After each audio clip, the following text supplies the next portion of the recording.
Hi, my name is Stacy Nolan, and this is the Duval disaster. I was 18 at the time, living in Tallahassee, Florida with my mom, attending Florida A&M University.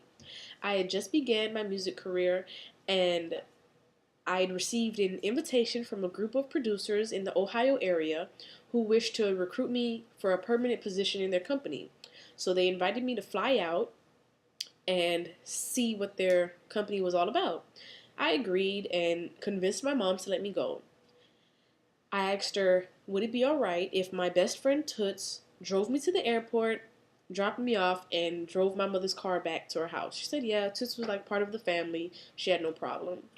However, I wasn't being 100% honest with my mother because I was really flying out of Jacksonville International, which was 2 hours away.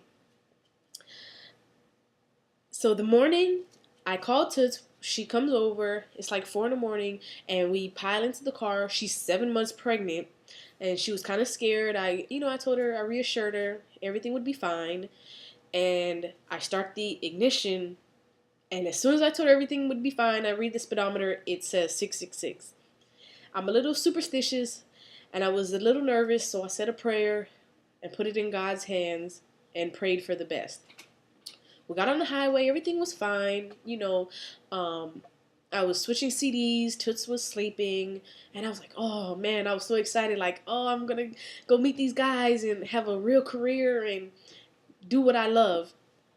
So I finally see the exit sign for Jacksonville International Airport, and the road veers, so you have to exit in like a circle.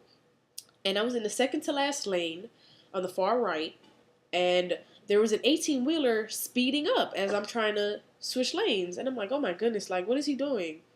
I'm going to miss the exit, like, I have to get off. So I try to speed and beat him. There's no way a Toyota Camry can outrun an 18-wheeler, trust me. But I barely beat him, and I'm going too fast. I'm accelerating, and when I hit the ramp, we fly off into the air. Like, it's a bird, it's a plane. No, it's my mom's Toyota Camry, and we're in big trouble. Toots is screaming, I'm screaming, like in the movies. We're in the air, like literally airborne. I thought Toots was going to give birth to the baby right then and there. We land in the swamp. All this water covers the car, and I just cannot believe it. I'm like, what are we going to do now? And I'm like, see, I knew that 666 meant something. I just was so scared. I was so nervous. And finally, we're trying everything. We're trying to push the gas. The wheels are, and that's just causing more mud to fly on the car.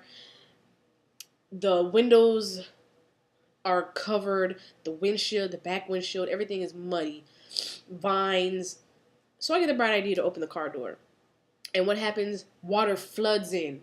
So now we're sitting with our knees to our chest, and I just start laughing hysterically because I can't believe I'm trying to do something good and all this bad is happening. Like, I can't believe, like, how am I supposed to tell my mom I'm in a ditch in her car?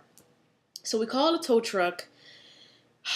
This guy comes with this big chain and goes into the mud under the car and hooks it to our car under the trunk. And I'm like, wow, he must really love his job to be in this dirty water. But he gets us out. I had to pay him $100, the only money that I brought with me. And I was like, oh my gosh, what next? So he's pulling us up out the water backwards, all these bystanders. And all I'm thinking is, oh my goodness, I'm missing my flight. I'm going to miss the flight. So not even regarding the speed limit or whether I'm still driving, trying to... I get to the airport, I get out the car, mud all over. And there's still water in the car. We're dead. And I'm just telling her, Toots, please, just before you give my mom the car. My mom had been calling. And I'm like, before you give my mom the car, please just go take it to a car wash. Get it detailed. Do something, And I remember walking into the airport with my shoes squishing. And Toots never took the car to the airport. She gave it to my mom the same way, full of water. My mom had a fit. So the moral of this story is never lie to your parents. Be honest because they're the only ones that you have in the end. Thank you. Bye.